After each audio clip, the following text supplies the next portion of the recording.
Hey everyone, it's Gloria. Welcome back to another video. Welcome back to me. I feel like it's been a very long time since I've filmed, turned on the camera, let alone posted a video. I'm sorry about that. You know, life with a kid is just crazy. It's hard. It's hard. And February was in particularly a very hard month. Baby's napping. I don't know how long it's gonna be, so I don't know how long I'm gonna film here, but I'm gonna try my best. I'm gonna do my February wrap up. It's way late, I know, but I read some really good books, so I didn't want to skip on it, and I've been reading some in March and I didn't want a whole long video with February and March. So February wrap up, I usually do them by categories like genre, but I'm actually doing from least favorite to most favorite because I read a lot of different things and I had some DNFs and I had some really amazing books, and I want to just, you know, go from being a little spicy to being happy about a book. So that's where I'm at. I skipped ahead, I guess. Life's been good, but hard. Almost at the 6-month mark with Finn. And I feel like I'm just getting my head above water. Like the first 6 months have been real tough. He's a hard baby, but I'm finally feeling like we have a bit of a groove. I'm still reading a ton and I'm watching, but I'm not really filming. Don't have time to film. I don't put makeup on very often. I tried to do vlogs a couple times and then those weeks just were very chaotic, and so I didn't end up following through. But I want to film a vlog here soon, so hopefully that's on the horizon. Anyways, I miss you all. I hope you're doing well. I miss this community. Let me know how you're doing. And let's get into the books. Starting with DNFs. Books I did not finish. I got a certain percent of the way through and then I just wasn't feeling it. I'm gonna start with a very big disappointment because this book has always intrigued me. I thought the cover was interesting. I liked the title, and that book is Migrations by Charlotte McConaughey. I always wanted to pick up this book in the wintertime because of the icy cover, but right off the bat, listening to this book, I could not care about the main character. It's a bit of this like unhinged woman. It's literary fiction. It's some sort of like climate disaster world, and she's in either Iceland or Greenland, and she's getting onto a shipping vessel with a team of random people, and there's these random flashbacks to her past.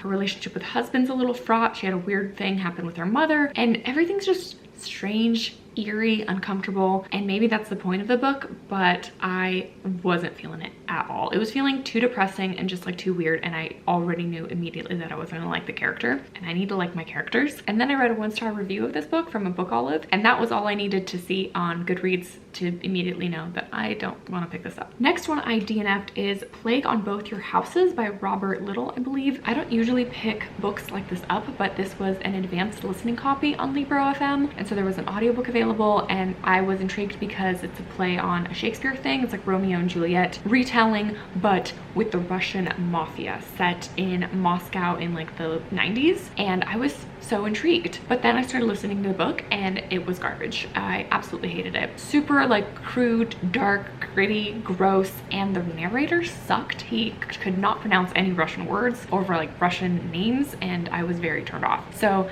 totally not my kind of book. It was just very violent and ugh. And so I stopped that really quick. And then lastly, for not finishing, I picked up Teach the Children to Pray by Rebecca Harwick. This was also a advanced e-copy that I got from the author. I got an email a few months back. I was really intrigued by this cover. I think it's beautiful for historical fiction, and it was set in 1600s Germany with a 30 years war, which I've never really even heard about that, so I didn't know anything about this setting or time period. And I think I also got like 15% of the way through. I was reading this on ebook and I just found myself not wanting to continue reading. It was such a slog to get through, and also it was very coming of age. Not my usual cup of tea. I'm iffy with coming of age stories. For the most part, they don't work for me. Some do, but more often than they don't, and this one didn't work for me. And I also didn't like the main character. It was kind of sad and depressing. It was full of language as well, which doesn't always bother me, but it bothers me in historical fiction because I feel like they wouldn't have used that language then. And it was also just like set during the witch hunty era, and this young girl and her dad are treated terribly, and they go from town to town and village to village. It was all just kind of depressing and sad, and it didn't really grip me enough to keep going. I got through 3 books, and now Finn's awake, so I'm gonna go hang out with him, and then I will be back later today to finish up the rest of the books. All right, I'm back, and Finn's here with us. I don't know if this is gonna be more distracting than not, but there's baby boy. Okay, so we finished the DNFs. Now I only have 3 stars and above, so it wasn't a bad reading month for the books that I actually read. The next least favorite on the list is The Screwtape Letters by C.S. Lewis. Now, I was supposed to be in the live discussions on Krista from Books and Jam's channel, but life happened and I just couldn't make it to those, but I did rewatch them back. And if you are reading this book now or later, I would totally recommend going back and watching those, because it was helpful to listen to a discussion after the fact too and see what stood out to others and made me appreciate this book more, even though I only landed on like 3 stars with this one. This is a Christian spiritual, a satire from a perspective of a demon, and it was about how the demons in the spiritual world are trying to get human beings on their side, away from Christianity, away from God. There were a lot of really interesting takeaways, stuff that made me think about life now and mostly distractions, how there's so many things in this life that distract us from like the purpose and being good and loving and kind, living the life we're supposed to live, and instead we're stuck on our phones or stuck on whatever and just distracted and being like mindlessly just going through life without intention. Anyways, a lot of really interesting takeaways, but it was also kind of hard to read at times. There was a lot of stuff that didn't relate to me, and there was also just, yeah, some really weird stuff in this book. I think it's a classic for a reason, and I still appreciated reading it. I'm glad I finally read it. This is definitely one of those books that, like, if you're a Christian and you haven't read it, like, read it. So I'm glad I read it, but I won't be eager to like return to this. Next on the list, I read Running Barefoot by Amy Harmon. Amy Harmon is a favorite author of mine. I've read almost all of her historical fiction, at least from the last few years. They're almost always 5 stars or 4.5 stars. This is one of her backlist books, one of her earliest books that she's written, and it is a contemporary young adult, new adult book. And it is a goal of mine to make it through all of her backlist, even the books that don't really sound good to me. Like, she has some weird books from the very beginning with really bad covers, but I'm still kind of determined to read those two. Anyways, this one was good. I liked it. There were times that it felt like a higher rated book. I gave it 3 stars. It's also maybe more like 3.5. Half the book felt like a young adult book. It is 2 kids in high school sitting on a bus developing a friendship. A young girl who's 14 and then an 18-year-old or 17-year-old boy. He's a senior in high school. She is a freshman or in junior high, and it is their unlikely friendship. He is half Navajo, half white, and she's a white girl in a small little town in Utah. They become friends because she's unlike other girls. She's a reader, she's very smart and quiet, she doesn't have a lot of friends, and he is the mixed race kid that no one likes and thinks is weird. So they end up having a friendship. And then it jumps ahead multiple years as he goes to the military and he comes back to the small town, and they see each other a couple times, and then it's their romance really when they're in their young 20s, or he's like 28 and she's 22 or 23 or something like that. So then it's their romance later on and how they get together, and various life moments that happen to her specifically because she's the main character. I don't really get the title per se, but she's a musical prodigy. That's why the cover has a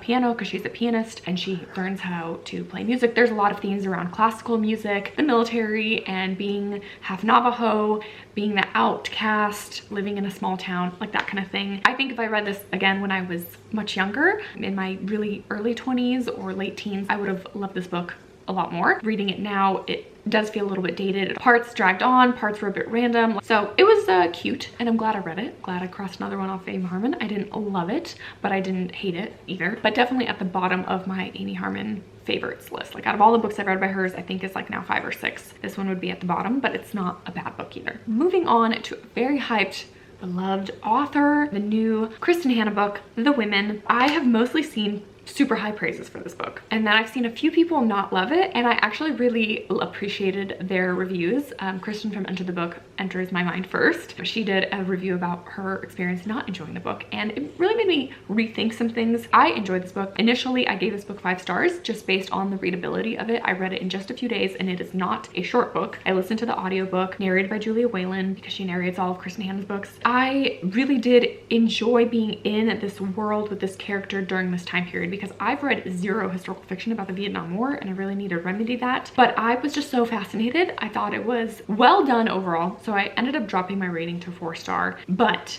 there were a lot of things that I actually didn't like, and I think they just got pushed to the side in my enjoyment of the book. But in hindsight, it stayed with me a little bit less than the initial read. We follow one main character named Frankie, who is a nurse during the Vietnam War, and it is her experience during the war and then coming home afterwards. So you get a during the war, which is like very brutal, gritty. You're in the ground. There's a lot of medical descriptions about what's going on, and it's horrific. And then there's post-war coming home, PTSD, no one understands you. She keeps like falling from like one bad thing to one bad thing, and her life just is miserable and hopeless for a long time, and then in the end it's redeemable and there's a glimmer of hope of how it all gets wrapped up. I would say there's poor development in some characters. I wanted more backstory about her and her brother's relationship, about her and her friendships. Those were just kind of on the surface. And then the romance was quite soap opera-y. There's a bit of a drama with different romances and different characters that she has relationships with, and it just was a bit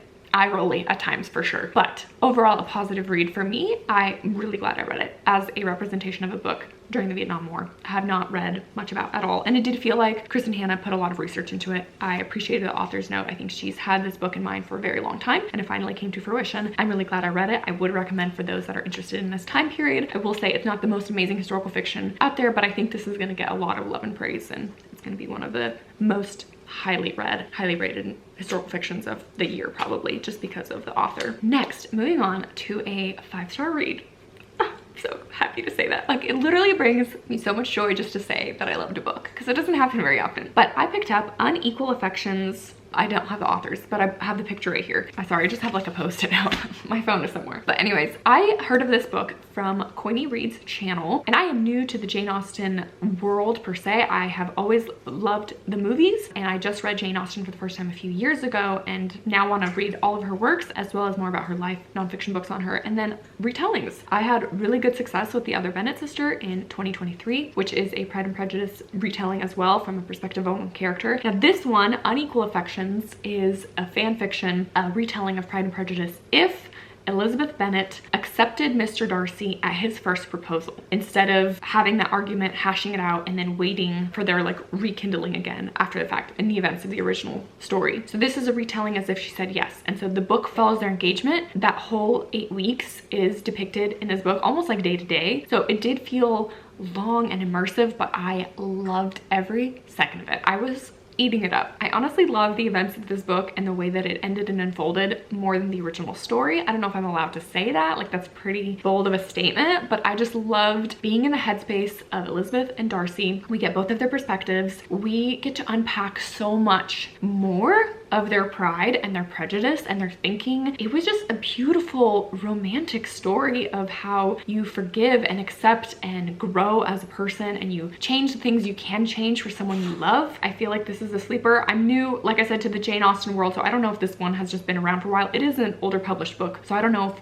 all the Jane Austen fans have already read this one and I just missed the boat on it. But if you for whatever reason have not heard about it and are a fan of Pride and Prejudice and retellings, yes, Finn, tell him I didn't finish that sentence. I would highly recommend this one if it isn't clear. Loved every minute of it. I read it as an ebook because I don't think I could find any physical copy of it or an audiobook, but I read the ebook on my Kindle and I read it very quickly and I loved every minute of it. All right, we have one book left, 40 Autumns. But Finn's losing patience, so I better make this quick. Yeah. 40 Autumns, My Family's Story of Courage and Survival on Both Sides of the Berlin Wall by Nina Wilner. This was a 5-star nonfiction read, and I'm so thankful that a few of you recommended this to me in my comments. I read A Night Divided, which was a middle grade historical fiction about the Berlin Wall, and I mentioned that in my wrap-up when I read it. I wanted more about the story, more about what it was like to live in East Berlin, and this is a fantastic nonfiction account of that experience from one family. The author's mom's side of the family all lived in East Berlin when the Berlin Wall went up, and her mom fled and escaped, and the rest of the family stayed behind, and it unpacks so many things of what it was like to live in East Berlin in a communist, Soviet-occupied territory behind the Iron Curtain. Super fascinating. Would highly recommend for nonfiction. The audiobook was also fantastic, but the physical book has great photographs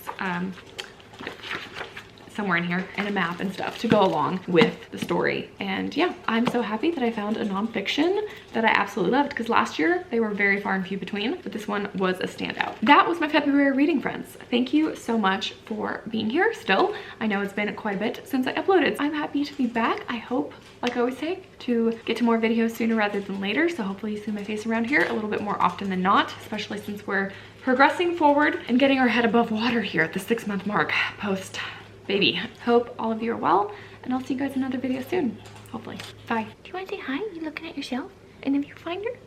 Hi, everybody. He's a reader too. I'll have to make a vlog with all of his favorite books that he's been into. Yeah. All right, bye everybody.